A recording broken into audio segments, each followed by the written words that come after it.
बिस्मिल्लाहिर्रहमानिर्रहीम सल्लल्लाहु अला हबीबिही सय्यदना मोहम्मद व आलिहि वसल्लम। मैं हूँ अली अब्बास।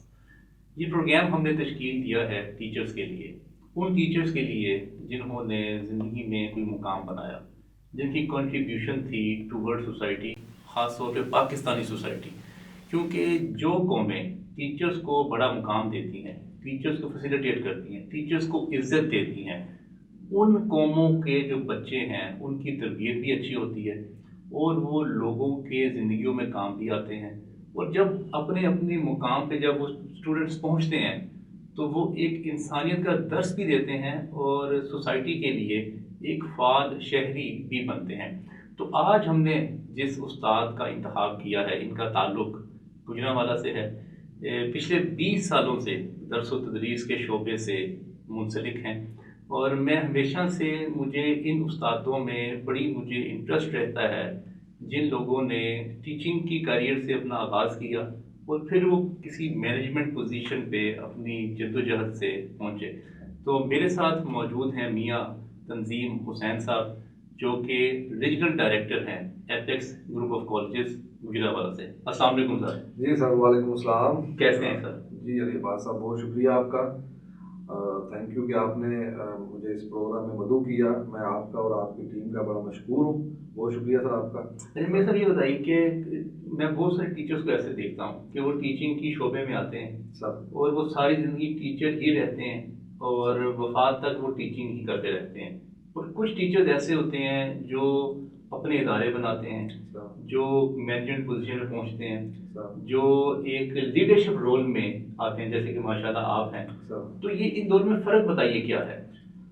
सर जो टीचर अपना करियर स्टार्ट करते हैं तो वो एक लंबे अरसे तक अपने आप को टीचर तस्लीम ही नहीं करते। अच्छा। उनके ज़हन में मेरा एक मौक़िफ़ है, उसमें उनके ज़हन में ये होता है कि हम लोग इन फ्यूचर अपने इस फील्ड को बदल देंगे। अच्छा अच्छा, ठीक है, टेम्पररी आते हैं। टेम्परेरी। लेकिन एक लंबे अरसे के बाद जाके उनको ये फील होता है कि अब उन्होंने इसी फील्ड में रहना है, किसी और में उनको वैसे वो इज्जत, वो मुकाम और वो चीज़ें नहीं मिल रही हैं। उस टाइम पे जाके वो इतने को अपने आप को सेटिस्फाई फील करते हैं तो वो सोचते हैं ठीक है, एक अच्छी पे मिल रही है, साथ कुछ ट्यूशंस, कुछ एकेडमीज ये चूँकि साथ साथ चलती रहती हैं और एक अच्छा सिस्टम चल रहा है। एक आम जॉबियन की बजाय इसमें तो एक अच्छी खासी इनकम होती है कंपैरेटिवली उनके, कि अगर वो किसी कॉलेज में, किसी स्कूल में अच्छे में, वहाँ से इनकम है, फिर एकेडमी से, फिर होम ट्यूशन से, तो 2-3 सोर्स होते हैं इनके पास। और आजकल वैसे भी ऑनलाइन का सिस्टम बड़ा आ गया तो समझे कि टीचर्स के लिए ये भी एक चीज़ ऐड हो गई। और कुछ जो टीचर्स है ना, वो जब इस फील्ड में आते हैं ना तो वो एक एम बना के आते हैं, वो सोच के आते हैं कि मैं आज टीचर जा रहा हूँ लेकिन मैंने एज अ टीचर नहीं रहना, मैंने इसके एंड मुकाम तक पहुँचना है। जैसे हर फील्ड में ऐसे होता है, देखिए ना, बेशुमार लेफ्टिनेंट भर्ती होते हैं आर्मी में जी, लेकिन उनमें से कुछ मेजर की पोस्ट पे रिटायर हो जाते हैं, कुछ कर्नल पे, और कुछ जो है ना वो आगे जनरल भी बनते हैं। अब ये उनकी साथ साथ स्ट्रगल और उनका एक वो मेंटल लेवल है जो उन्होंने अपना गोल सेट किया ना, वो वहीं तक पहुंच के रहते हैं। तो सबसे पहले तो हमने अपना गोल सेट करना है। वो टीचर आप बाय चॉइस आए थे? क्योंकि अमूमन ये सब देखने में ही आया है क्योंकि इसमें पोजीशंस बहुत ज़्यादा आती हैं, अखबारात में भी जॉब्स बहुत ज़्यादा हैं, क्योंकि पाकिस्तान की आबादी बहुत तेज़ी से बढ़ रही है। उस हिसाब से इदारे भी बहुत ज़्यादा खुलते जा रहे हैं, इसलिए जॉब अपॉर्चुनिटीज़ इस शोबे में ज़्यादा होती है।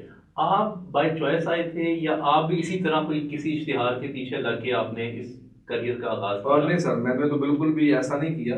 मेरा बेसिकली ये था कि मैंने जब बीकॉम के एग्ज़ाम दिए ना, मैं वो बहुत अच्छा स्टूडेंट नहीं था। हाँ, मेरे शुरू से जो परसेंटेज रही है वो 70% के राउंड अबाउट रही, तो आप कह सकते हैं कि मैं एक एवरेज स्टूडेंट था। तो बहुत अच्छा नहीं, यानी कि 90 प्लस में मैं कभी भी नहीं गया। लेकिन उसमें जब मैंने बीकॉम के एग्जाम दिए ना तो उस वक्त से मेरे जहन में ये था कि उस टाइम, यानी कि 2000 की बात है, सन 2000 की, तो उस वक्त जो बैंक में जॉब मिलती थी ना सिफारिश के साथ किसी कैशियर की किसी बात की, तो वो 12 से 15 हज़ार उसकी स्टार्टिंग थी। सही। तो मुझे वो फील होता था कि ये मुझे तो जॉब, अगर सबसे अच्छी हमारी फील्ड की जॉब ही बैंक है तो उसमें भी ये वाला मामला है, तो मैं इसमें नहीं जाऊँगा। आपको पैसे ज़्यादा कमाने का शौक था? जी बिल्कुल, अल्टीमेटली शौक होना चाहिए। उसकी वजह ये है कि मेरे साथ साथ हर बंदे को शौक है। सही। और अगर मैं नहीं समझता कि ये शौक किसी का भी गलत है, अगर वो राइट वे में कमाता है तो। अगर वो सोचता है कि उसके पेरेंट्स ने सारी जिंदगी लगा के उसको पढ़ाया लिखाया सब कुछ किया, तो आज अगर आपके ऊपर ये टाइम आया कि आप उनके लिए कुछ कर सकें, तो उसके लिए सबसे पहले तो ये कि आप फाइनेंशियली स्ट्रांग हो। ठीक है। तो उस वक्त क्या हुआ कि जिस दिन मेरा बीकॉम का लास्ट पेपर था ना, मेरे ज़हन में था कि मुझे कोई ना कोई मैं ट्यूशन पढ़ाऊंगा। तो अचानक से हमारे कोई जानने वाले थे, उन्होंने कॉल की थी, फलान जगह पे ट्यूशन है, आप घर में जाकर पढ़ा दें। मैं बस वेरी हैप्पी हूँ, बड़ा खुश हुआ जी मुझे ट्यूशन मिल गई है। ये आपका पहला जिंदगी जी, का काम था? मेरा बीकॉम का लास्ट पेपर था। ठीक है। और उस दिन मैं ट्यूशन पढ़ाने चला गया उनके घर। ओके, लास्ट पेपर देके। तो उस वक्त लाइक मैं गया भी पैदल ही, वहां से हमारे घर से तकरीबन 1.5 किलोमीटर था, वापसी भी। क्यों साइकिल बाइक नहीं थी आपके पास? साइकिल बेसिकली जो है ना वो मेरे पास थी, मुझे घर वालों ने साइकिल दूसरी क्लास में लेके दी थी और मैट्रिक तक वही साइकिल रही। ठीक है, बड़ा लंबा निकाला आपने 8 साल एक ही साइकिल में। असल में मेरे वाले साहब जो है ना वो ड्राइवर थे, तो हमारा जो सोर्स ऑफ इनकम था वो बहुत ज्यादा तो है नहीं था कि वो मेरी हर डिमांड को पूरा करें। तो ये था मैट्रिक के बाद वैसे मैंने हल्का फुल्का सेल मैंने स्टार्ट कर दी थी, कुछ चीजों को ला के दुकानों पे सेल करना, हल्का फुल्का मामला वो बीकॉम तक चलता रहा। तो जब मैं इस वाली लाइन में आया ना, तो मेरी वो पहली ट्यूशन थी। तो मुझे याद है जब मैंने पूरा महीना पढ़ाया तो उन्होंने मुझे 2000 फीस दी। ठीक है। तो अगला महीना तो वो 2000 था, मेरे लिए वो इतनी बड़ी खुशी थी। मैं सोच रहा था कभी 2000 कहाँ पे लगाना, कैसे कैसे करना, और बड़ा मामला था। तो वहीं से शुरू किया। फिर मैंने 2001 में गुजरांवाला कैंट में हमारे एक उस्ताद मोहतरम है अफनान साहब, तो मैंने अफनान साहब के नाम पे ही मैंने बीकॉम में उनसे जो है ना वो कॉस्ट अकाउंटिंग पढ़ी, बड़ा अच्छा उनसे लगा। तो पढ़ा 2-3 माह, लेकिन एक अच्छी उनके साथ रिलेशन डेवलप हो गई। तो उन्हीं के नाम से मैंने एक अफनान अकेडमी जो है ना वो गुजरांवाला कैंट में स्टार्ट की, और वो गुजरांवाला कैंट की पहली अकेडमी थी। मेरे साथ ऐसे ही मैंने बड़ा कम देखा है कि किसी ने अपने उस्ताद के नाम से अकेडमी शुरू की। मुझे लगता है आपकी उनके साथ काफी एहतराम का और काफी मोहब्बत का रिश्ता था आपका उनके साथ। टीचर्स की रिस्पेक्ट तो देखें शुरू से ही रही है, लेकिन वो चूंकि मेरे बिल्कुल करीबी उस्ताद थे, क्योंकि भी मैंने बीकॉम के एग्जाम दिए, साथ ही मैंने आगे एकेडमी का सोचा, तो वो लास्ट मेरे वही थे। हालांकि स्कूल में मेरे बहुत अच्छे अच्छे टीचर थे जो आज भी मिलते हैं, सब कुछ है, ऐसा नहीं कि उनकी वैल्यू कम थी। सिर्फ ये था कि एक तो ये बिल्कुल यंगस्टर थे, he was doing I think ACCA। ठीक है। तो वो भी एक किस्म के जमाना तालिब इल्मी में थे, तो एक अच्छा उनके साथ पढ़ने से, तो उन्हीं के नाम से मैंने वो अकेडमी स्टार्ट की। अल्लाह पाक ने बड़ा फजल किया। इसका मतलब आपने जिंदगी में पहली जॉब नहीं की? जी, मेरी जो पहली जॉब है वो सन 2016 की है। ठीक है। सन 2016 में मैंने पहली जॉब की है, कॉलेज में एज अ लेक्चरर भर्ती हुआ। तो उससे पहले एक तो पहले आपने ट्यूशंस पढ़ाई, ट्यूशंस पढ़ा के साथ ही अकेडमी स्टार्ट की, और फिर उस अकेडमी में वैसे जो आपका दौर था, क्योंकि आपका सब्जेक्ट भी अकाउंटिंग था, और अकाउंटिंग उस वक्त बड़ा पीक पे था, वो बड़ा पीक पे था, ऐसा इसमें कोई शक नहीं। अच्छा, फिर आपने अकेडमी शुरू कर ली, और कैसा रिस्पांस मिला आपको अकेडमी का? रिस्पांस ये मिला, और सबसे उससे बढ़ के ये था कि पूरी अकेडमी में एक ही टीचर होता था। ठीक है ना। फिर थोड़ी देर बाद मेरा एक दोस्त है शहजाद साहब, आजकल वो मैनेजर है अभी बैंक में, तो उस टाइम वो भी पढ़ रहे थे, तो वो मेरे साथ होते थे। वो कंप्यूटर वो पढ़ाते थे, तो लेकिन वो आते थे 4 बजे यूनिवर्सिटी से फ्री होके तो शाम 6-7 बजे तक। मैं सुबह 8 बजे अकेडमी खोलता था और रात 11 बजे बंद करता था। ठीक है। और क्लासेस नहीं, मेरी अकेडमी में ये था कि ग्रुप जो है वो सेकंड टाइम में आते थे। ठीक। मैं उन बच्चों को पढ़ाता था जो जिनके वालिदैन कहते हैं कि ये बच्चे नहीं पढ़ते। ठीक है। मैंने अपनी लाइफ में टॉपर्स को नहीं पढ़ाया। अच्छा, बड़ा इंटरेस्टिंग बात। हालांकि स्टूडेंट टीचर्स की तो ये ख्वाहिश होती है कि जो ज्यादा नंबर लेने वाले स्टूडेंट्स हैं वो हमारे पास आए, हम उनकी तैयारी करवाते हैं। इसमें 2 वजूहत थी ना। एक वजह ये थी कि वो जो बच्चे थे, क्योंकि हमारा जो बड़ा पोर्श एरिया है, गुजरांवाला कैंट जो है बड़ा पोर्श एरिया है, अब वहां पे जो बच्चे पढ़ते नहीं थे, एक तो मुझे उनकी फीस अच्छी मिलती थी। ठीक है। दूसरा ये था, तो बड़े कारोबारी थे वैसे आप शुरू से ही? सर अल्टीमेटली कुछ ना कुछ तो सोचना पड़ेगा। ठीक है। दूसरी एक मेन रीजन ये थी कि वो जो बच्चे हैं ना, उनके ऊपर स्ट्रगल करके ना वो बड़ी खुशी होती थी। वो बच्चे आज भी मिलते हैं ना, गुजरांवाला की जितनी बड़ी इंडस्ट्री है, अल्हम्दुलिल्लाह वहां पे 80% में मेरे स्टूडेंट्स एज अ डायरेक्टर बैठे हुए हैं। अब उनके वाले साहब बूढ़े हो गए और वो अब अपनी अपनी सीट्स पे बैठे हुए हैं। मुझे बड़ी खुशी होती है जब कभी उनसे मुलाकात हो या सब कुछ हो, और वो इस चीज को बड़ा याद भी करते हैं कि हमने 2-2 साल पढ़ाई छोड़े रखी और वो सारा मामला चलता रहा। बल्कि एक टाइम ऐसा आया कि मैंने अपने इलाके में एक ऑफर दे दी कि BA में पास होने के बाद फीस। अच्छा, BA में बहुत बड़ी ऑफर है वैसे। BA में पास होने के बाद फीस, तो उसमें भी एक बच्चा एक कॉपी एक पेंसिल लेके आता था। ठीक। कभी BA के कोई नोट्स नहीं लगवाए, मैं और वो जिस तरह आप और मैं बैठे बातें कर रहे हैं, इस तरह से मैं उसको स्टोरी तैयार करवाता था, ठीक। इस तरह से उसके क्वेश्चन आंसर, वो कहानी सारी। हम्म। तो अल्हम्दुलिल्लाह अल्लाह का फजल है, वो जो सेशन था जिसमें मैंने 2007 में ये ऑफर दी कि बीए में पास होने के बाद फीस, तो हमारे पास 62 स्टूडेंट्स आए। ठीक है। वो पूरे जो 3 ग्रुप हमारे बने, 2020 के हमने बनाए, 3 ग्रुप बने, 2 गर्ल्स के थे, 1 लड़कों का था। ठीक है। तो उसमें अल्लाह के फजल से 3 लड़के हमारे इंग्लिश में रह गए। अच्छा, रह गए। ठीक है। 59 स्टूडेंट जो है ना वो सारे के सारे इंग्लिश में पास पास थे। हो गए। और फिर वो उनसे जो हमने एक एग्रीमेंट साइन किया हुआ था उसके मुताबिक फीस ली। सब दे दी फिर वापस? जी सर, 2000 में फीस लेता था। अच्छा। सिर्फ इंग्लिश पढ़ाने की, जो आज भी कोई नहीं लेता। अच्छा। ग्रुप में 2000 फीस लेता था सही। पढ़ाने की, और अगर कोई इंडिविजुअली बीए का पढ़ता था उससे 10,000 फीस लेता था। ये मैं आपको 2007-8 की बातें बता रहा हूँ। ठीक है। क्योंकि अगर मैं पढ़ाता भी इंडिविजुअल था, मैक्सिमम 2 बच्चों को, ओके। 3 को, ये सब जब वो सारे पास हो गए फिर सब ने उन्होंने फीसें दी? उनमें से सर कुछ 6-7 ऐसे थे जिन्होंने फीस नहीं दी। अच्छा, जो भाग गए। लेकिन उसका बेनिफिट बड़ा हुआ। अच्छा। उनके रेफरेंस से कई साल मेरे पास बच्चे आते रहे, उन साल लोगों की वजह से। क्योंकि उनके जेहन में तो ये था ना कि हमने नहीं दिया तो किसी बताते लाजमी थे कि वो मियां साहब के पास चले जाए या पास हो फीस जाए। फीस ली हाँ, उनसे। वो ये चीज, उसका बेनिफिट बड़ा होगा, यानी इश्तिहार बन गया आपके। वो अल्लाह का शुक्र है, उसका कोई दुख नहीं हुआ। ठीक है। तो अल्हम्दुलिल्लाह फिर एकेडमी चलाते रहे, फिर साथ कंप्यूटर कॉलेज का दौर आ गया जी। साथ ही, फिर कंप्यूटर कॉलेज शुरू कर लिया।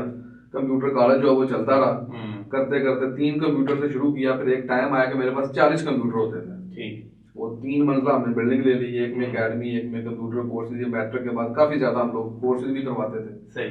फिर थोड़ा सा जब टाइम गुजरा तो फिर हमने गुजरावाला हमारा एक अदारा गवर्नमेंट का, जी। तो वहाँ पे ना वो बेटियों के लिए कोर्सेज करवाते हैं, कुकिंग का, सिलाई कढ़ाई, बोटेनिकल, और ये डेकोरेशन पीसीस का, फोम वर्क। तो उनके जितने कोर्सेज थे ना वो सबसे पहले मैंने अपनी छोटी 2 सिस्टर्स को करवाए वहां से। ठीक।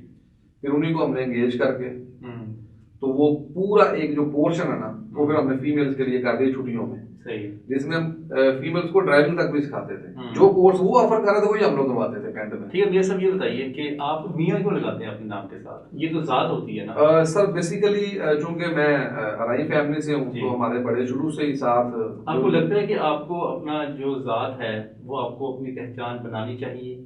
आपको लगता है ऐसे कि आपको ऐसा प्रोपोगेट होना चाहिए कि आपका, जैसे कुछ शेख लगा लेते हैं, खान लगा लेते हैं, या कोई राजपूत लगा लेते हैं अपने नाम के साथ, ये जातें चलनी चाहिए इस तरह नामों के साथ? सर बेसिकली सर मैं किसी हद तक अगर इस चीज को देखूं तो मैं तो इस चीज का बड़ा स्ट्रांग बिलीवर हूँ कि ये चीजें साथ होनी चाहिए। ठीक है। ठीक है ना। इसमें एजुकेशन को हम एक साइड पे कर देते हैं, एजुकेशनिस्ट होना एक अलग बात है। क्योंकि आप तो देखें, आप तंजीम के साथ साथ आप ऑल द टाइम सोसाइटी में एक एजुकेशनिस्ट भी तो है ना। जी बिल्कुल, लोग आपको फॉलो करेंगे, ऐसे ही आपके स्टूडेंट्स भी, हो सकता है आपके स्टूडेंट्स भी आपके नाम के साथ लगा देख के मियाँ अपने नाम के साथ भी लगाना शुरू कर दें कि हमारे उस्ताद भी लगाते हैं। क्योंकि जो एजुकेशनिस्ट होता है वो इंडिविजुअल तो नहीं होता सर, वो कारोबारी तो नहीं होता सर, उसको लोग फॉलो करते हैं, उसको लोग स्टूडेंट्स फॉलो करते हैं उसको। सर बेसिकली ये है कि मैंने तो ये जो नाम लगाया, हमारे बेसिकली फैमिली में ऐसे होता था कि वो लिखते थे महर। ठीक है। अब मियाँ मैंने क्यों लगाया है, उसकी भी वजह यही थी। अच्छा। मेरी एकेडमी। ठीक है। मुझे आज भी याद है कि जब मैंने उसको स्टार्ट किया ना तो मैंने अपना नाम लिखा मियाँ तंजीम हुसैन। ठीक है। बेशुमार पेरेंट्स जब मेरे पास आते थे ना, उनमें से मुझे एक का बड़ा अच्छा वाकया याद है जी। एक चट्टा साहब थे, तो उनके बच्चे मेरे पास पढ़ते थे। जब वो मेरे पास फर्स्ट टाइम आए ना तो मेरे सामने बैठे, उन्होंने कहा जी मैं बुलाओ मियाँ साहब को। मैं मियाँ तंजीम, देखिए बीकॉम के फौरन बाद मैं क्वाइट यंग था। जी जी। और उस टाइम फिर मैंने हमेशा शलवार कमीज पहननी, ऊपर वेस्ट कोट पहन ली कि मैं थोड़ा सा बड़ा लगूं, एजड लगूं। क्योंकि हमारे मुआशरे में चीजों को देखा जाता है कि जिसके पास हम बच्चों को भेज रहे हैं क्या उसकी कोई भी है। एग्जैक्टली। तो उसमें एक तो नाम के साथ मियाँ मैंने ये सोच के लगाया था। अच्छा अच्छा, ये मेरी तरह मोतबर महसूस। हाँ जी, तो थोड़ा पता लगे कि थोड़ा बड़ी पर्सनैलिटी। नो डाउट, मैं बता रहा हूँ मेरे सामने बैठ के मुझे कह रहे हैं कि बुलाओ मियाँ साहब। लेकिन अब तो है, अब मोतबर माशाल्लाह लगते हैं। हाँ जी, पर्सनैलिटी भी अब वो साथ चल पड़ा। अब उसको काटना बड़ा मुश्किल हो गया है, लेकिन आईडी कार्ड पे नहीं लिखवाया। अच्छा, आईडी कार्ड पे नहीं लिखवाया। अच्छा ये बताइए मियाँ साहब के टीचर्स जो बड़ी पोजीशंस पे आना चाहते हैं, जैसे टीचर्स से प्रिंसिपल, डायरेक्टर, मालिक ऑर्गेनाइजेशन के, एजुकेशन सेटअप के, वो क्या ऐसा करें? नाशुक्री छोड़ दें। अच्छा, नाशुक्रे हैं ये बहुत ज्यादा।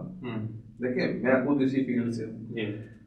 हमारे टीचर्स हमेशा से नाशुक्रे रहते हैं। ठीक है। जैसे मैं आपको एक छोटी सी बात बताता हूँ, हम अपने एरिया में देखते हैं कि एक लड़का उठता है, उसको जॉब मिल जाती है बैंक में या किसी ऑफिस में, देखते ही देखते 2-3 सालों में उसके पास मेहरान गाड़ी आ जाती ठीक है। है। हम टीचर देखते हैं कि वो साल हर साल से बाइक पे ही पढ़ा है। रहे हैं, लेकिन हाँ। वो बाइक में, वो भी शायद किस्तों की, किस्तों की, सही। वो उससे ऊपर नहीं जा पाते। जिसका प्लग बार बार खराब होता है। बिल्कुल ऐसे। ठीक है। उसकी एक रीजन है कि वो हमेशा से नाशुक्री में मुब्तला रहते हैं। जो टीचर भी ऐसे होते हैं वो इसी तरह रहते हैं। ठीक। नाशुक्री से पहली बात, उनके रिजल्ट में बरकत खत्म हो जाती है। ठीक। जब बरकत खत्म हो गई तो वो जितना भी कमाते हैं उसमें उनका कुछ भी नहीं बनता। मैंने ऐसे ऐसे टीचर्स भी देखे हैं कि they are earning more than 1 lakh, लेकिन ना शुक्र है, लेकिन महीने के एंड पे वो रोते रहते कुछ ना हैं। कुछ पूछ रहे होते हैं, ठीक है। आपको थोड़े से पैसे उधार, दे दो, ठीक। कुछ ऐसे कर दें। तो ये चीजें ना शुक्री छोड़ दे, अल्लाह ताला का शुक्र अदा करना शुरू कर दे और अपनी जो स्ट्रगल है वो करनी शुरू कर दे। हर वक्त कंप्लेनिंग सिचुएशन जो है ना। अच्छा मियां साहब, ये भी देखने में आया है, देखिए मैं भी आपको मियां साहब ही कहता जा रहा हूँ। मियां साहब, देखने में ये आया है कि टीचर्स को कहीं 5,000 ज्यादा सैलरी मिले, क्योंकि इस पूरे शोबे में रिटेंशन बड़ा मुश्किल है। 5,000 ज्यादा सैलरी मिले, वो मालिक जितना चाहे प्यार करता हो, अपने टीचर के साथ रिस्पेक्ट करता हो, सैलरी का ख्याल करता हो, जैसे ही 5,000 की ऑफर आई स्विच कर लिया, वहां से 10,000 की ऑफर आई दोबारा स्विच कर लिया। तो ये रिटेंशन है, इसको आप एज अ डायरेक्टर कैसे करते हैं, रिटेन कैसे करते हैं अपने टीचर्स अली को? भाई, पहले तो मैं आपसे क्वेश्चन करूंगा, क्या ये जो 5,000 10,000 वाली जो इंक्रीमेंट लगता है, क्या सिर्फ टीचर ही छोड़ के जाते हैं कि बाकी शोबों में भी लोग जाते हैं? बाकी शोबों में ना बहुत ज्यादा, एक तो ऑफर्स नहीं आती। नहीं, अगर आए तो जाते हैं ना। हाँ, दूसरी बात हम बात करें अपॉर्चुनिटी की, अगर उनको 10,000 5,000 की इतनी ज्यादा नहीं, वो जो ऑर्गेनाइजेशन में काम कर रहे होते हैं लोग, वो ये भी सेटअप जरूर देखते हैं कि मैं जिस ऑर्गेनाइजेशन में जा रहा हूँ उसका ग्रोथ रेट क्या होगा, मैं आया वहाँ पे कंफर्टेबल हूँ या नहीं, मेरी मालिक के साथ ज़हनी हम आहंगी होगी या नहीं, वो बहुत कुछ देखने के बाद फैसला करते हैं। एज कम्पेयर टू टीचर जाते हैं ना, कम रेशो वाइज अगर देखें तो कम होगा। देखिए, जाते तो हैं वो भी, जाते हैं। पहले वो कम क्यों हमें लगता है, वो हमें कम इसलिए लगता है कि उनको अपॉर्चुनिटीज ही कम मिलती है। जी। एक तो पहले ये वाला 50% तो ये रिड्यूस हो गया, बाकी 50% में आप ये देख लें कि एक बंदा सोचता है, जैसे एक बैंक मैनेजर है, मैंने बड़े लोगों को देखा है एक बैंक से छोड़कर दूसरे बैंक में जाते हुए। मैं अगर बैंक की एग्जांपल आपको दूं, रूटीन में लोग जा रहे होते हैं, या जो ही कोई नई ब्रांच खुलती है दूसरी ब्रांच से बंदा उठाते हैं, उठा ले जाते हैं। सही। सर देखिए, ये ह्यूमन नेचर है, इसमें हम टीचर्स को बिल्कुल भी ब्लेम नहीं कर सकते। ठीक है ना। वो हमें लग रहा होता है कि जो डायरेक्टर है वो उससे बड़ी मोहब्बत कर रहा है। मैं भी अगर एज अ डायरेक्टर हूँ, मेरे पास भी अल्हम्दुलिल्लाह अगर मैं कैंपस अपने भी चला रहा हूँ, जी, तो मैं उसमें अगर इनफैक्ट बात करूँ तो जितनी हम टीचर से मोहब्बत कर रहे होते हैं वो भी कर रहे होते हैं। ठीक है। जैसे मुझे अच्छा लगता है कि मुझे प्रॉफिट ज्यादा आए, हर एक कारोबारी को लगता है अगर उसने किसी एक जगह पे ऑर्डर प्लेस किया है तो उसको अगर किसी दूसरी जगह पे बड़ा ऑर्डर ज्यादा पैसों में मिल रहा है तो वो अपना ऑर्डर पूरा करके नेक्स्ट टाइम उस पार्टी से काम नहीं करेगा, उससे करेगा जहाँ से उसको 50 पैसा ज्यादा मिल रहा है। ठीक है। तो ये भी अब चूंकि इनका बिजनेस है। आप कैसे रिटेन करते हैं अपने स्टाफ को, क्योंकि माशाल्लाह आपके कॉलेज में बहुत सारे स्टूडेंट्स भी हैं और बल्कि सबसे ज्यादा स्टूडेंट्स गुजरांवाला में आप ही के पास हैं। हमारे पास सबसे ज्यादा इस वक्त जो हमने जो टोटल एडमिशंस किए थे वो ऑलमोस्ट 250 थे। अल्हम्दुलिल्लाह अभी हमारे पास 2100 स्टूडेंट मौजूद हैं। वो 150 स्टूडेंट्स में से कोई यूनिवर्सिटी से एक दो में एफिलिएशन नहीं मिली तो हमने स्टार्टिंग में उसको बच्चों या किसी भी शहर से तब्दील हो जाते हैं। कुछ बच्चे जो है ना वो छोटों के साथ कैंट है, तो कुछ आर्मी के स्टूडेंट जिनकी वो पोस्टिंग वगैरह हो गई वो कुछ छोड़ गए। ठीक है ना। और कुछ इन्होंने गवर्नमेंट में अप्लाई किया हुआ था तो वक्त के बाद उनका वो जब 2100 स्टूडेंट्स और तकरीबन 100 के करीब आपके पास टीचर्स होंगे। जी ऑलमोस्ट हमारे पास टीचिंग नॉन टीचिंग स्टाफ 80 है। 80 के करीब। और हर किसी की नीड्स जो है वो डिफरेंट होती हैं, हर किसी को मुख्तलिफ तरीके से डील करना होता है। आप जरा अपनी टेक्निक्स बताएं कि आप कैसे उनको डील करते हैं। सर देखें, कोई भी मैनेजर है वो फैक्ट्री का ही है, वो चाहे कॉलेज का है, उसके पास सब लोग तो काम कर रहे होते हैं। मेरी हमेशा से याद रहती है कि मैं सबसे पहले जो है ना वो कुछ चीज़ों को देख लेता हूँ, तो जो जिस बंदे को मैं जॉब पर रख रहा हूँ जी मेरी कोशिश ज़्यादा होती है कि मैं रेफरेंस बेस्ड बंदा रखूँ। अच्छा, रेफरेंस पे, ठीक है। ताकि अगर वो छोड़ के भी जाए जिस मुआशरे का मिस है तो मैं इसको डिनाई नहीं करना चाहिए। ठीक है। कुछ तंग भी करे तो मैं रेफरेंस वाले को लाजमी कॉल करूँ। ओके। कि भाई जब ये इशू आ रहा है, फिर तंग करे तो मैं उस वाय से उसको ठीक कर लूँ। ठीक। तीसरा ये है कि मेरी कोशिश ये होती है कि मैं पहले कोई 15-20 दिन में उसकी नेचर को थोड़ा भांपने की कोशिश करता हूँ, और ये अल्टीमेटली अल्लाह ताला ने सीड के साथ कुछ चीज़ों को वो किया होता है, इसमें कोई प्रॉब्लम नहीं। वो हर जो भी बैठेगा ऐसी सीट पे उसको अल्लाह ताला कुछ ना कुछ चीज़ें बता रहे होते हैं। ठीक है। तो कोशिश ये की जाती है कि जिस टाइप का कुछ नेचर का कोई बंदा है, उसको काम भी उसी वाले से दिया जाए, सही। बाकी मामला भी किए जाए। तो अगर चलिए, वो- आपके पास जो लोग आते हैं इंटरव्यू के लिए, जी सर। आप ये बताइए कि टॉप 5 क्वालिटीज जी सर। क्या देखते हैं? आप वन बाई वन बता दें, फिर हम इस पे बात करेंगे। Top 5 qualities. सर मेरी तो सबसे पहले तो जो चीज़ एक एक वर्ड में बताना है आपने, एक एक वर्ड में। पहले तो नीडी हो, अच्छा, नीडी हो, ठीक है। उसको जॉब यानी कि वो शौकिया वाला नहीं चाहिए, शौकिया आपको। वाला नहीं चाहिए। सही है, वो तंग करेगा। हाँ बिल्कुल, वो ठीक है। लाजमी तंग करेगा। ठीक है, वो needy नीड हो। उसको उस जॉब की लाजमी होनी चाहिए। ओके, ये एक रिक्वायरमेंट होगी। ठीक है ना। दूसरी ये है कि वो जो उसका सब्जेक्ट है जिसके लिए वो पढ़ाने के लिए आ रहा है, उसके ऊपर उसकी ग्रिप लाजमी ठीक है, होनी सब्जेक्ट नॉलेज हो गया दूसरी। चाहिए। तीसरी बात जो मेरे रूटीन में जहन में होती है कि बंदा जो है वो हार्ड वर्किंग हो, ठीक है। लगना चाहिए। अब देखना, आप कहेंगे कि एकदम से आपको कैसे पता चलता है हार्ड वर्किंग? नहीं, वो हम उससे बाद में बात करते हैं, लेकिन आपकी ये ख्वाहिश लेकिन हाँ, होती है कि ख्वाहिश hard होती है कि working- ये हार्ड hard वर्किंग working होना चाहिए। ठीक है, ओबीडेंट होना चाहिए लाजमी। ठीक है, ओबीडियंट हो। हाँ, मतलब कि अगर उसको हाई अथॉरिटी की तरफ से कोई भी ऑर्डर मिलता है ठीक है, तो वो उस पर बहुत ज्यादा आर्ग्यूमेंट ना करे, बल्कि उस काम को करे। Obedient उसका हो। प्लस या माइनस उसको बाद में जो है ना ठीक है। वो पता चल जाएगा। पांचवा। और पांचवा सर बस ऐसे ही कि पर्सनैलिटी में अच्छा होना चाहिए, ताकि बच्चे चलिए, जो ठीक है है, वो पर्सनैलिटी। उसको- अच्छा, आपने अब ये 5 मुझे क्वालिटीज बताई जब आप स्टूडेंट्स को, अपने कैंडिडेट्स को हायर करते हैं। जी सर। अब एक तो सब्जेक्ट नॉलेज हो गया, एक तो ओबीडियंस हो गई, 3 जो चीजें हैं वो सॉफ्ट स्किल्स हैं। जी सर। जैसे आपने पर्सनैलिटी का जिक्र जी किया, सर। जैसे आपने जिक्र किया कि ओबीडियंट हो, जी सर। जिक्र आपने किया मेहनती हो। जी जी बिल्कुल। ये तीनों चीजें जो हैं, दो हार्ड स्किल्स हैं जी। और 3 जो हैं वो सॉफ्ट स्किल्स हैं। जी सर। तो इसका मतलब ये है कि जब आपके स्टूडेंट्स जी सर। जॉब के लिए कहीं इंटरव्यू देने के लिए जाएंगे, सर वो भी कम बेश यही चीजें देखेंगे। बिल्कुल ऐसे ही है। अब मैं बात करना चाहता हूँ आपसे कि आप उनको पढ़ा तो रहे हैं, जी सर। सब्जेक्ट नॉलेज दे रहे हैं उनको आप, और नंबर्स के लिए भी तैयार कर रहे जी हैं। सर। तो ये तो होगी 2 चीजें, आपने पहली वाली कवर कर दी। जी सर। अब उनको एटीट्यूड उनका बिल्ड करने के लिए, उनकी पर्सनैलिटी बिल्ड करने के लिए, जी सर। और उनको मेहनती बनाने के लिए, ये तो किताबें नहीं पढ़ा रही ना। जी बिल्कुल ऐसे ही है। अब इन 3 स्किल्स को डेवलप करने के लिए, क्योंकि यही 3 स्किल्स काम आएंगी उनकी बिल्कुल ऐसे। जब उन्होंने इंटरव्यू देने के लिए जाना जी है। सर। अब इन 3 स्किल्स को डेवलप करने के लिए अपने स्टूडेंट्स के लिए जी आप सर। क्या कर रहे हैं? सर हम लोगों ने अल्हम्दुलिल्लाह आफ्टर 2 मंथ ही, क्योंकि नंबर से जॉब मिलती नहीं जी सर, सर। क्योंकि अगर आपकी कोई कहेगा कि मेरे 90% नंबर ले लिए जी हैं, सर। इससे तो मुतासिर शायद आप भी ना होते हो। बिल्कुल ऐसे ही है, मैं भी नहीं होता। नहीं होते आप जी। सर हमने ना जो ही अपना सेशन का आगाज किया ना, तो 2 महीने बाद या आफ्टर 2 मंथ हमने प्लान ये किया कि हर वीक जी। हमने 4-4 5-5 सेक्शन की जगह हमारे पास अवेलेबल है, जहाँ पे 200 स्टूडेंट बैठ सकते हैं। Auditorium type. ऑडिटोरियम टाइप है। ठीक हमने है। 4-4 जो स्टूडेंट्स हैं, हम्म, 4 सेक्शन के जो स्टूडेंट हैं जी। उनको वहाँ बिठाना शुरू किया। ठीक। और हर वीक हम अपने एरियाज के प्रोफेसर, बैंकर्स ओके, और वहाँ के जो सिविल जो प्रोफेशनल लोग होते हैं उनको बुलाया, ताकि ओके। वो आके बच्चों को बताएं कि एजुकेशन के अलावा वो उन्होंने अपनी फील्ड में क्या कुछ किया कि वो चल रहे हैं। फिर हमने बाकायदा जो हमारे ट्रेनर और मोटिवेशनल स्पीकर भी हैं, जी जी।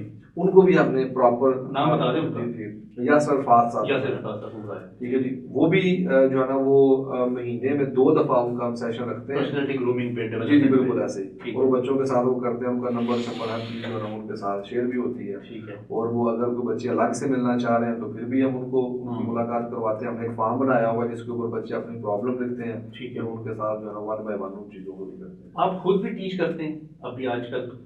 जी मैं आजकल भी पढ़ा रहा हूँ, पढ़ाते हैं? एक क्लास में पढ़ाता हूँ। एक क्लास पढ़ाते हैं? जब मैं इससे पहले भी 2 कॉलेजेस में एज अ प्रिंसिपल रहा, तो वहाँ भी मैं एक क्लास लाजमी रहता था।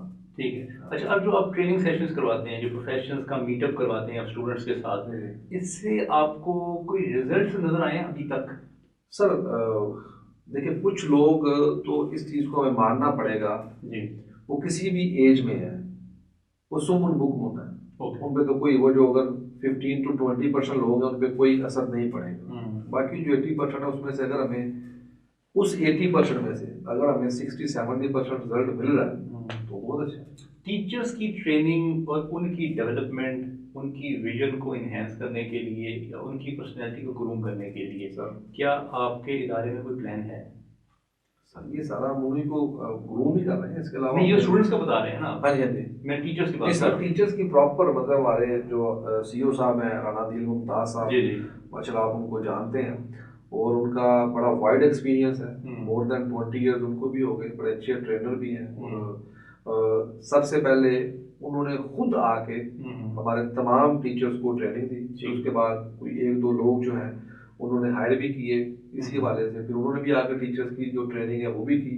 इसके अलावा हमें हेड ऑफिस से बेशुमार जो इंस्ट्रक्शन मिलती हैं, ठीक है ना, जो कि स्लाइड्स के थ्रू और बाकी जो चीज़ें हैं जो हमें यहाँ पे बुलाया जाता है, तो हम भी जाकर वो सारी की सारी चीज़ें टीचर्स के साथ डिलीवर करते हैं। तो उससे अल्हम्दुलिल्लाह टीचर में बड़ा ज़्यादा चीज़ें आई, बढ़ के बेशुमार टीचर ऐसे मुझे अक्सर गाय बगाए कहते रहते हैं कि यहाँ आने के बाद, एपेक्स में आने के बाद हमने ये चीज़ें जो है मज़ीद नहीं सीखी हैं। ठीक है, इवन दो के उनका उससे पहले एक्सपीरियंस मौजूद था। तो अल्हम्दुलिल्लाह इस चीज़ से ये है कि हमारा अदारा जो है वो इसके लिए बड़ी एफर्ट कर रहा है, हम भी लाजमी कर रहे हैं। ठीक है, अब जो इंटरनेट के ज़रिए, क्योंकि कोरोना टाइम चल रहा है आजकल, इंटरनेट के ज़रिए जो आप तालीम दे रहे हैं स्टूडेंट्स को, एक तो उनको इंगेज करना मियाँ साहब मेरे ख्याल से बहुत ज़रूरी है। जी बिल्कुल ऐसे, क्योंकि अगर वो घर बैठे रहेंगे और वो उनके पास 24 घंटे हैं, 8 घंटे अगर वो सो भी लेते हैं तो फिर भी 16 घंटे बचते हैं। जी बिल्कुल ऐसे, बाहर तो जा नहीं सकते। अब घर में उनको mentally, physically, emotionally, spiritually engage रखना बहुत ज़रूरी है। जी सर, उसके लिए आपके इदारे ने क्या प्लान किया हुआ है? सबसे पहले तो आपने लफ्ज़ यूज़ किया कि अपने बच्चों के लिए आपने क्या किया। बच्चे हैं ना, ये बच्चे ये नहीं कि सिर्फ मेरे कॉलेज के, जिस कॉलेज स्कूल में बच्चे पढ़ते हैं वो बच्चे ही हैं। ठीक है, उनकी साइकी वैसे ही है कि उनके पीछे लग के उनको पढ़ाया जाएगा तो वो पढ़ेंगे। बिल्कुल ठीक है, या ज्यादातर ऐसे होते हैं स्टूडेंट्स। हम बात तो मेजोरिटी की, बिल्कुल ठीक है। अगर 70-80% ऐसे हैं तो बात तो नहीं कर रहे हैं, बाकी जो 20-30% कर रहे हैं फिर वो कर रहे हैं। सही है। उसके लिए हमने सबसे पहले तो अपनी वेबसाइट बनाई, ठीक, जिसमें ऑनलाइन लेक्चर भी हमने, ठीक है, और ये आप ही के टीचर्स डिलीवर कर रहे हैं लेक्चर्स? जी, हमारे कॉलेजेस के, कुछ हमारे कॉलेज के हैं, कुछ जो डस्का कैंपस के हैं, कुछ लाहौर कैंपस के, यानी कि एपेक्स के ही टीचर्स। अच्छा, आपने बेस्ट टीचर्स चूज कर लिए सब्जेक्ट वाइज, जो सब्जेक्ट स्पेशलिस्ट हैं। हाँ जी, ऐसे ही है, उनकी आपने लेक्चर्स रिकॉर्ड करने शुरू कर दिए। जी ठीक है। अब क्या है कि वो एक तो वो लेक्चर चल रहे हैं, ठीक, दूसरा हमने टेस्ट सिस्टम भी ऑनलाइन कर दिया। टेस्ट सिस्टम हमने 2 वीक्स के टेस्ट बनाए हैं, ठीक है, वो उसका स्केड्यूल बनाया है कि कितने कितने पोर्शन का टेस्ट होगा, साथ हमने डेट शीट बनाई है। फिर हमने 2 वीक्स के 12 क्वेश्चन पेपर एनवेलप में पैक किए हैं, उसको स्टेपल किया, पेरेंट्स को कॉल की है और उनको ये कहा है कि सिर्फ एक बंदा आए, ठीक है, जो बाहर गेट पे पहुंचे, जस्ट घर से चिट लिख के लेके आए और क्लास का नाम लिखा होगा, वो चिट पकड़ाएगा, उसको साथ ही एनवेलप मिल जाएगा। ठीक है, अब वो हमने उसका टाइम दिया कि इस पूरे दिन में आप इतने इतने टाइम के वक्फे पे एक एक दो लोग आके लेके जा सकते हैं।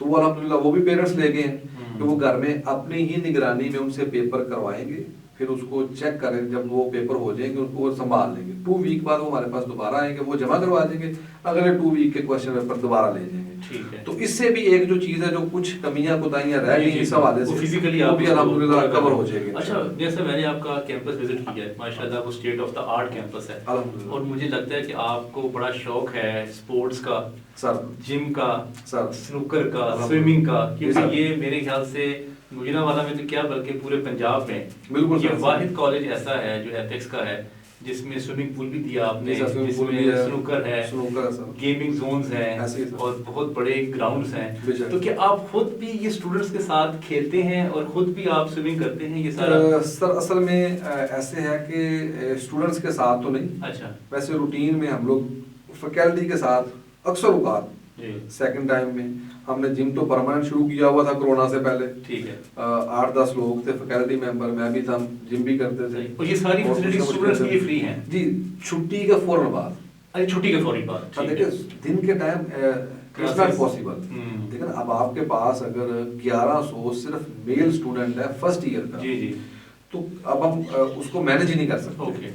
तो सेकंड टाइम में जो छुट्टी हो जाती है, छुट्टी से लेकर रात 8 बजे तक हमने ना डिवीजन कर दी है, टाइम टेबल लगा हुआ है क्लास वाइज। एफएससी वाले बच्चे 2 से 3 आ सकते हैं, एकदम रशना पड़े, सबका अलग अलग टाइम है। इतने टाइम में वो बैडमिंटन खेल सकते हैं, इस टाइम में वो ये क्लास वाले जाके जो है बास्केटबॉल खेल सकते हैं। ठीक है, हाँ वो सारा। तो आपके वो आते हैं स्टूडेंट्स? जी घरों के बाद? जी जी आते हैं। और इसका तो मतलब है आपका वही आएगा ना, जो आएगा वही जिसको शौक है। जी जी, ये कंपल्सरी तो है नहीं। वो जो आते हैं वो करते हैं। इसका मतलब आपका तो ड्यूटी टाइम जो है वो 8 से रात 9 बजे तक कॉलेज खुला हुआ है। जी, सुबह के टाइम almost। आप किताबी पढ़ाई दे रहे हैं जी जी। और फिर दोपहर से लेकर अल्हम्दुलिल्लाह। रात तक जी, आप फिजिकली और इमोशनली और स्पिरिचुअली जी बेशक उनको सर। डेवलप करने की अल्हम्दुलिल्लाह। कोशिश कर रहे हैं।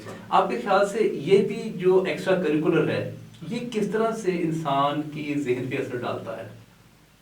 सर जिस तरह कंप्यूटर को आप रिफ्रेश करते हैं थोड़ी थोड़ी देर बाद, जी जी, तो वो पूरे कंप्यूटर को रिफ्रेश कर देता है। वो बार बार हैंग नहीं होता, वो ठीक प्रॉब्लम है। नहीं करता, कई जगह फंसता नहीं है। हम्म। तो समझे ये भी रिफ्रेश कर रहे हैं बच्चों को। ठीक है। बच्चा रिफ्रेश रहेगा तो वो ठीक काम करेगा। अच्छा, कोरोना डेज में आप भी डेफिनेटली घर में ही ज़्यादा वक्त आपका गुजरता होगा, आप क्या एक्टिविटीज करते हैं 24 घंटों में? सर मेरी 24 खाने के घंटों अलावा की- बताइएगा, क्योंकि खाना मैंने सुना लोग बहुत खा रहे हैं। नहीं सर, खाना मैंने थोड़ा बहुत ज्यादा कम किया हुआ है। अच्छा। एक तो इस पिछले मैंने पहले कभी भी एक्सरसाइज नहीं की ओके। थी, जिम वगैरह जाते थे। अब ये है घर में ना वो नेट से देख के कोई योगा शुरू किया हुआ अच्छा, है। योगा किया है, ठीक है। वो सुबह फजर के बाद वो कर लेते हैं। उसके बाद फिर वो 2-3 घंटे सो जाते हैं। ठीक। उठ के फिर वो सारे टीचर्स के साथ राबता, वो सारे ठीक है। चीज़ों को चेक ठीक करना, है। क्या क्या टेस्ट हो रहे हैं, क्या क्या नहीं, 2-3 घंटे उसमें लग जाते हैं। ठीक। उसके बाद फिर रूटीन में घर में ही साथ घर हमारा बन रहा है। अच्छा। तो वहाँ पे जा कुछ देख लिया, क्योंकि कंस्ट्रक्शन ओपन कर दी है ओपन कर उन्होंने। दी, जी। तो वहाँ पे जा कोई ना काम शाम देख लिया, इतनी देर में रात हो जाती है। बच्चों को अब अपने बच्चों को पढ़ाना शुरू किया हुआ है। ठीक है। उनको साथ थोड़ा पढ़ा लिया, उनके साथ जो है रात को वॉक पे चले गए। ठीक। बच्चों को साथ लेके आजकल वॉक पे, और आए और अम्मी के पास बैठे, अब्बू के पास। अच्छा, मूवीज देखने का शौक है आपको या ये कोई? बहुत ज्यादा नहीं, लेकिन एक वक्त में बहुत ज्यादा था। अच्छा। लाइक जब मैं कॉलेज लाइफ में था तो बहुत ज्यादा था। उस टाइम तो शायद कोई भी मूवी आती थी तो मैं सबसे पहले देखता था। और उसका सबसे बड़ा ये है कि मेरा जिस दिन जी। MBF का पेपर था बीकॉम का, जी जी। उस दिन मैं जिगर मूवी नई नई आई थी तो मैं देख के गया था। अच्छा। 1 बजे पेपर शुरू होना था, मैं सुबह 9 बजे ले आया था, ला के देख के फिर गया था। और जिस दिन ठीक मेरा है। 10th का मैथ का पेपर था उससे एक दिन पहले जी। मैं सिनेमा मूवी देखने गया हुआ था। वो याद कैंट नहीं? में था। अच्छा। वो पंजाबी मूवी थी। अच्छा। पाकिस्तान। अच्छा, ये बताएं आपके फेवरेट एक्ट्रेस जो है, एक्ट्रेस पहले बताएं कौन सी है, फिर बाद में एक्टर। एक्टर में चले मतलब कि अगर मैं पाकिस्तानी बात करूं तो शान। अच्छा। बड़ा अच्छा एक्टर है। और कबीर खान जो है अगर एक्टिंग के हवाले से देखा जाए तो ठीक है। बड़ा आउटस्टैंडिंग है। बाकी एक्ट्रेस तो ठीक ही है सारी। सारी पसंद है आपको? ठीक है, एक्ट्रेस बस अपना काम करती हैं, उसमें तो बहुत ज़्यादा नहीं कह सकते कि ये बड़ी ज़्यादा कोई टैलेंटेड है। ठीक है। अब 5 से 10 साल के बाद आप अपने आप को कहाँ देख रहे हैं, क्या कर रहे होंगे आप? और ये बताइए कि आपके जो पसंदीदा कोई स्कॉलर्स हैं, कोई आपको किताब जो आपकी फेवरेट है उसका भी जिक्र कीजिए। सर हकीकी मानों में तो सच बोलूं तो मैं किताबें नहीं पढ़ता। ठीक। सुनते हैं लेक्चर्स? लोगों से बड़ा सीखता हूँ, लेक्चर भी नहीं सुनता। ठीक है, लोगों से फिजिकली? फिजिकली। ठीक। लाइक ये तो एक्सट्रीम लेवल की लर्निंग लेकिन होती है। मैं अगर आज आपके साथ बैठा हूँ तो मैंने आपसे बड़ा कुछ सीख लिया। ठीक है। ठीक है, तो मेरा असल में इतना टाइम कभी जिंदगी में मिला ही नहीं कि मैं स्पेशली वो बुक निकालूं। क्योंकि मैं रात को जिस दिन चला जाऊँ 7 बजे, जी जी, तो मेरे घर वाले बकायदा पूछते हैं खैरियत है? ठीक है, ठीक है। परेशान मेरी हो रहे रूटीन है 10-11 बजे जाने ठीक। की, और सुबह अपने टाइम पे निकल आए। सही। तो इसलिए ना वो चीज़ें घर में जाके अगर मैं कभी एक आध दफ़ा बुक खोलूँ, जैसे कि मैं एक दफ़ा बड़े शौक से जुवेद चौधरी साहब के वो कॉलम जो लिखे हैं, जी। तो वो पूरी बुक ले आया, 0 पॉइंट में ले आया। जी तो मैंने उसको जब निकाला पढ़ने के लिए, जी। मैंने 2 कॉलम पढ़े होंगे। ठीक है। तो बेगम ने कहा जी हूँ राती भी ये काम शुरू हो गए। ठीक है। तो वही उसको बंद कर दिया, उसको बंद कर पढ़े दिया। नहीं। ठीक है, इससे साबित हो गया बेगम की काफी बातें मानते हैं। फेसबुक में वैसे नहीं यूज करता। अच्छा, फेसबुक ही यूज करते हैं। वो उसमें बेसिकली मैं समझता हूँ कि सिर्फ वेस्टेज ऑफ टाइम है। बस व्हाट्सएप भी हमारी मजबूरी है अभी, जिस तरह के दुनिया के सफर करने का शौक है आपको? बहुत ज्यादा। अच्छा, कहाँ कहाँ आपका इत्तेफाक हुआ जाने का? सर इत्तेफाक अभी तो खैर मिडिल ईस्ट में ही हुआ है। अच्छा। अभी भी मेरा जो मुझे टारगेट मिला था हेड ऑफिस की तरफ से, जी। वो चूंकि 2000 स्टूडेंट का था, जी। तो अल्हम्दुलिल्लाह वो अल्लाह के फजल से और अपनी टीम पूरी की एफर्ट से, मैं जी। समझता हूँ कि टीम के बगैर तो मैं कुछ भी नहीं हूँ। सही है। तो सब ने मिल के हमने जो अचीव किया, तो उसमें मुझे स्विट्जरलैंड का टूर मिला था। अच्छा, स्विट्जरलैंड का? हाँ जी, माशाल्लाह। बल्कि हमारे सीईओ साहब ने उसको अनाउंस भी कर दिया, सब ठीक कुछ है। हो गया। तो फिर हम वेट कर रहे थे कि ये सेशन ऑफ होता है तो दरमियाने टाइम में जाएंगे। सही सही। अब उस टाइम में कोरोना आ गया तो फिर हमें सही। स्टे करना पड़ गया। सही। इंशाल्लाह आगे जहाँ नसीब में होगा जाएंगे। अच्छा ठीक है, आप ये बताइए कि अब स्टूडेंट्स जो घर बैठे हुए हैं, बस ये सर। मेरा आपसे आखिरी सवाल है, स्टूडेंट जो घर बैठे हुए हैं उनके पास मेरे ख्याल से दुनिया में जितना वक्त इंसान के पास आज है शायद आगे कभी भी ना हो, ये से और पहले कभी नहीं हुआ। पहले भी नहीं था। बेशक। अब ये बताइए कि इस वक्त में वो क्या ऐसा प्रोडक्टिव करें जिसकी वजह से वो अपनी पर्सनैलिटी को डेवलप कर सकते हैं, जॉब लेने के लिए जाएं तो उनको आसानी हो, अपनी करियर में डेवलपमेंट करनी हो तो उसमें उनको आसानी हो। सर मैं ना थोड़ा देसी सा आदमी हूँ, जी। ज़्यादा लंबी चौड़ी बातें तो मुझे नहीं आती। सही है। लेकिन काफी बातें की वैसे आपने। नहीं, वो तो जो आपने पूछी उसके साथ साथ चली, यानी कि वो नसीहतन बोली लंबी चौड़ी बातें नहीं जी आती। जी। सर मेरे ख्याल में अगर तो जो भी स्टूडेंट्स हैं इन दिनों में वो सिर्फ और सिर्फ जी अपनी जो अम्मी और अब्बू और जो अपनी फैमिली है जी जी उनको खुश रख लेना, ठीक है, उनको सब खुश कर लें, सही। तो उनको ज़िंदगी में सारे मामला मिल जाएंगे। क्योंकि उनको खुश रख के उनको लोगों के साथ रहना भी आ जाएगा, ठीक, गुजारा करना, खुशी के साथ गुजारा करना भी आ जाएगा। सही। दूसरे नंबर पे उनको, क्योंकि पेरेंट्स हमेशा उनकी अच्छाई के लिए कह रहे होते हैं, Definitely. जैसे ये गिलास यहाँ पर रखो, यहाँ पर रखो, ऐसे ना करो, ऐसे करो, बेसिकली वो टोक नहीं रहे होते, वो उनको डायरेक्शन बेहतरी कर रहे होते तो हो। अगर वो उनको ठीक। खुश करने के लिए वैसे वैसे करते हैं तो उनकी बड़ी अच्छी आदत डेवलप हो जाएगी। सही। अगर वो बच्चों को ये कहते हैं कि इतना टाइम आप टीवी देख रहे हो तो इतना टाइम पढ़ भी लो, जी जी। तो उस पढ़ने में अगर वो उसको कर लेंगे तो वो पढ़ाई भी साथ साथ चल पड़ेगी, तो बड़ा कुछ उनके लिए। और खास तौर पे इस टाइम में उनको खुश रहना आ जाएगा, खुश रहना आ जाएगा।